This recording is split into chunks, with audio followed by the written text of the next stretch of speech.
Hey, how's it going? This is Lucian Sword, and today I'm going to be showing you some useful life hacks and tips and tricks that will help you become the ultimate Pokemon master. Let's begin. Number 1. When you're trying to capture a Pokemon, you've probably noticed the ring around the Pokemon and the colored ring inside that, which cycles from big to small while you're holding down your finger to throw that Pokeball. Well, the smaller the colored ring is when you release your throw, the better your chance to capture that Pokemon, and better yet, the more bonus experience you will get when you get a nice or a great throw. The color of the ring determines the difficulty in catching the Pokemon. Green is easy, orange is medium, and red is hard. This technique becomes much more important later in the game because you're going to encounter strong and rare Pokemon that require precisely timed throws to capture.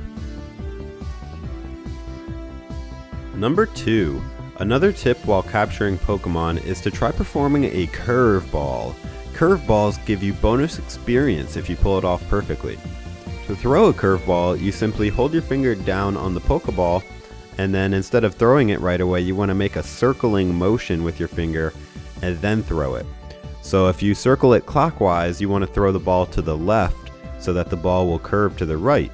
And vice versa, for counterclockwise, you want to throw that to the right and it'll curve left.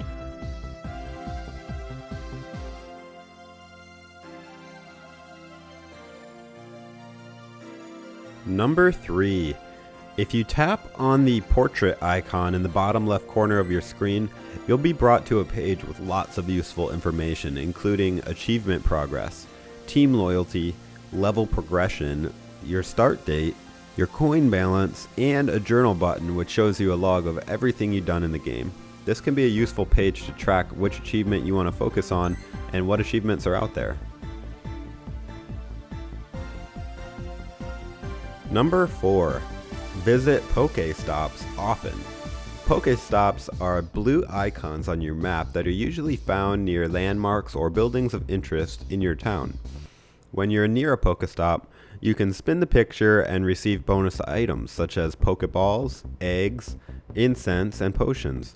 And what's even better is Pokéstops refresh their stock every 4 to 5 minutes. So if you aren't going anywhere, you can literally just sit there and keep visiting the same Pokéstop over and over to really stock up on all of your supplies. Number 5. When you find an egg, don't forget to put it in your incubator so that it can hatch after you walk a certain distance. You have one incubator for free, which will do one egg at a time, and you can buy more incubators from the shop. The distance an egg requires you to travel determines the rarity of the Pokemon hatched. Low rarity is 2 to 3 kilometers, medium is 5 kilometers, and rare will be 10 kilometers of walking required to hatch the egg. Number 6.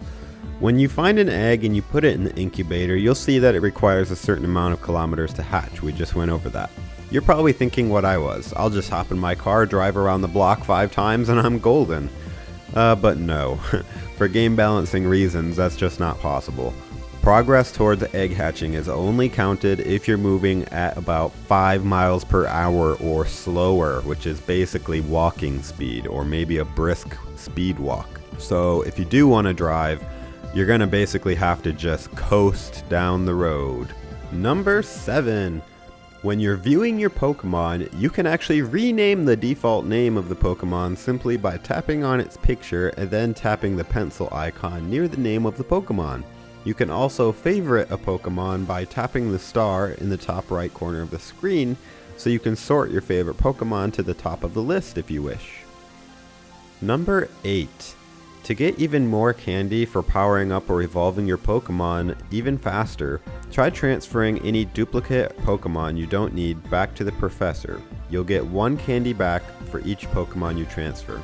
To transfer a Pokemon, simply select a Pokemon from the list and then scroll down to the bottom of the page and tap transfer. Number 9. Did you know that some Pokemon only come out at night? So if you find yourself in the passenger seat of a car driving around at night, be sure to pull out your phone and check your Pokémon Go because you might be surprised which Pokemon you're going to be able to find. Number 10. Are you having trouble finding Pokemon to capture? Try using the Pokemon tracking button in the bottom right corner of the screen. It will show you nearby Pokemon, and the more feet the Pokemon has under it, the further away the Pokemon is. If you select a Pokemon from the list, the tracking button will pulse faster if you're heading in the right direction. Also, explore any rustling leaves you see on the map, as that's a perfect indicator of nearby Pokemon. Number 11. Are you stuck at work or at school and you can't move, but you want to capture some Pokemon? Well, use some Incense. Incense is a special item that you get from PokéStops or in the store, and that temporarily boosts your Pokemon encounter rate for 30 minutes. In my personal tests, I can usually capture 3 to 6 Pokemon just sitting at my desk for the 30-minute time window, and you'll catch even more if you're out and about using the Incense. Number 12. If you're out of Incense but you're able to travel, try going to a heavily populated Pokéstop. You may be fortunate enough to benefit from a lure module, which grants you the same effect as Incense while you're in the area of the boosted Pokéstop. Lure modules are items that can be placed in the small white box above a Pokéstop, which gives the Incense effect to anybody who comes within range, meaning you won't have any problems finding Pokemon to capture near those boosted Pokéstops. Pokéstops with lure modules in them are easily noticeable because they look different and they have flower petals raining around them. Number 13. Are you having a hard time hitting the Pokemon with your Pokeball throws? Try turning the augmented reality AR feature off by tapping the AR slider in the top right corner of the screen during a capture sequence.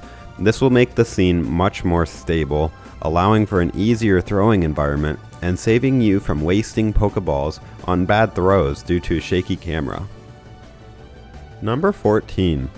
When viewing a Pokemon, the half circle on the top of the Pokemon represents the Pokemon's potential power, which correlates to the Pokemon's combat power, or CP. You can raise a Pokemon's CP by spending Stardust and Candy to make the Pokemon's CP higher. The higher the CP, the more powerful your Pokemon becomes, and at the same time, the more expensive it becomes to power up. Number 15. Once you play the game enough, you're going to reach level 5. This is when the game really opens up, as now you have the ability to join one of 3 teams, and depending which team you pick, you can help your team capture a gym and battle at gyms to earn free items. So the longer your team holds a gym, the more items that you're going to earn. You capture a gym by guarding it with one of your Pokemon, and you won't be able to use that Pokemon while it's guarding a gym. If you come across a gym already guarded by an opposing team, you have to battle with the defending Pokemon until the gym reaches neutral again, at which point you can capture it. Other members from your team can boost the defense of a gym by adding one of their own Pokemon as well to that gym. Number 16. Once you get even higher level, you're going to be able to use items such as raspberries or ultra or master balls to increase your chances of capturing hard Pokemon. Remember to use these items if you have them when you encounter a Pokemon with an orange or especially with a red circle. Number 17.